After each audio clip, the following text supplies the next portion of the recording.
On that summer evening, when the sunset painted the sky crimson, none of us, including myself, suspected that this walk would be the last for some of us.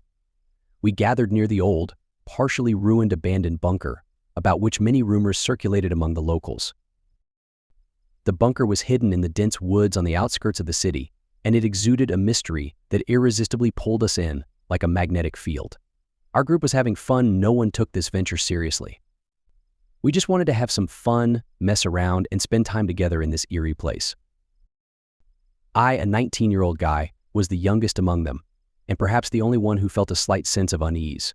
My friends, full of enthusiasm and boldness, were laughing and exchanging jokes, as if anticipating what awaited us inside. There were 10 of us, and none of us, except perhaps me, thought about the dark secrets abandoned places, especially ones like this bunker, might hold. When we opened the massive steel door, rusty and creaking, we were greeted by a dark, long staircase leading into the depths of the earth. Each step echoed through the walls, and it was almost hypnotic. We only carried flashlights and a few phones, which illuminated the gloomy walls of the bunker. Inside, it was cold, much colder than one would expect.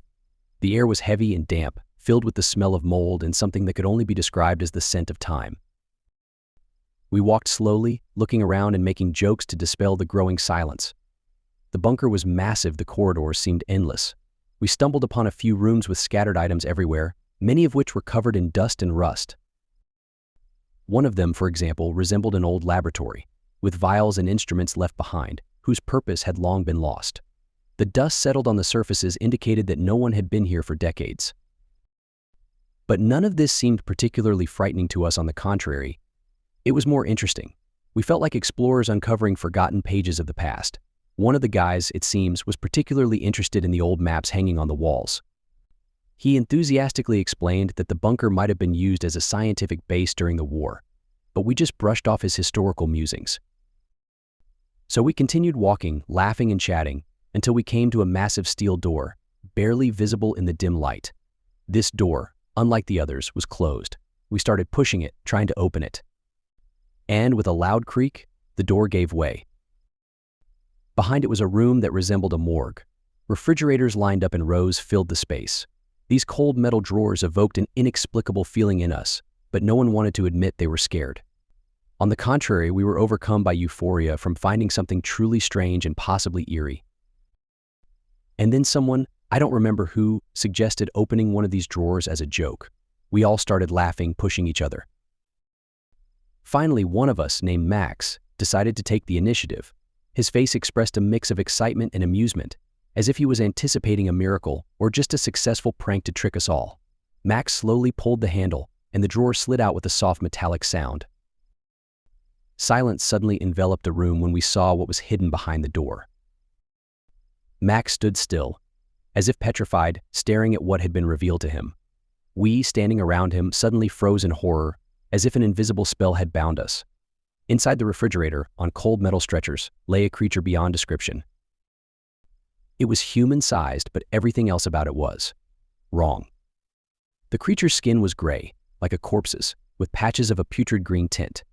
It resembled something between reptilian skin and decaying flesh, covered with small sores and cracks. Its face, or what could be called a face, looked disfigured. Instead of eyes, it had empty black holes, as if someone had torn them out along with part of the skull. The mouth was horrifyingly large, with jagged, unnaturally long teeth sticking out in all directions. Its jaws were clenched so tightly that it seemed they were ready to bite through anything just to break free. We stood, holding our breath. Alarming thoughts flashed in each of our minds, but no one dared to move or utter a word.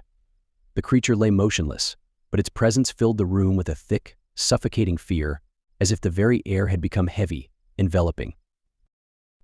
It felt like this moment stretched into eternity, but in reality, it all happened in a matter of seconds. And then, with one swift motion, Max slammed the drawer shut and recoiled against the wall. His face was deathly pale, his lips pressed into a thin line, and his eyes wide open in terror. Someone began to laugh nervously, trying to ease the tension, but that laugh sounded too loud and unnatural, only intensifying the fear among the rest of us. This is some kind of sick joke, right? Dima asked, trying to sound confident, but he still betrayed himself with a tremble. However, his eyes reflected the same thing as everyone else's: genuine fear and horror. "Let's get out of here," Max shouted, nearly hysterical, and we immediately felt the tension skyrocket. It seemed like each of us was ready to bolt and run. We turned towards the exit in unison, and someone started nervously fumbling in their pockets for the car keys, eager to get out of there as quickly as possible. But then Artem, one of our friends, suddenly stopped, his face twisted in fear. The keys.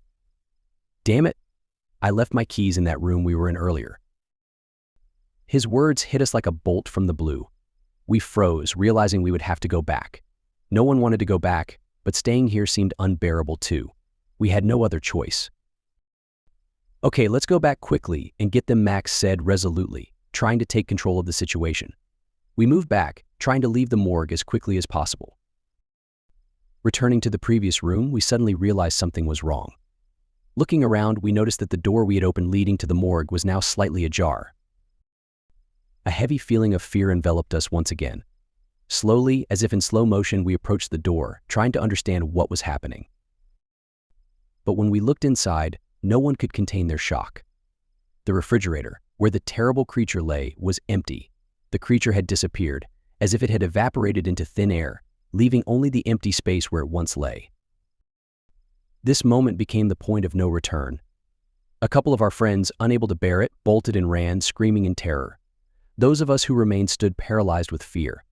Now each of us knew that this was not just some creepy prank or game. This was real. We were in a situation where no one knew what to do next. And then, one by one, people started dying. The first to fall was Alexei. He was one of the first who decided to run when we discovered the creature had vanished. We all saw him dart towards the exit from the room, but something happened to him just a moment before he reached the door. We heard his muffled scream, as if someone suddenly pulled the rug out from under him.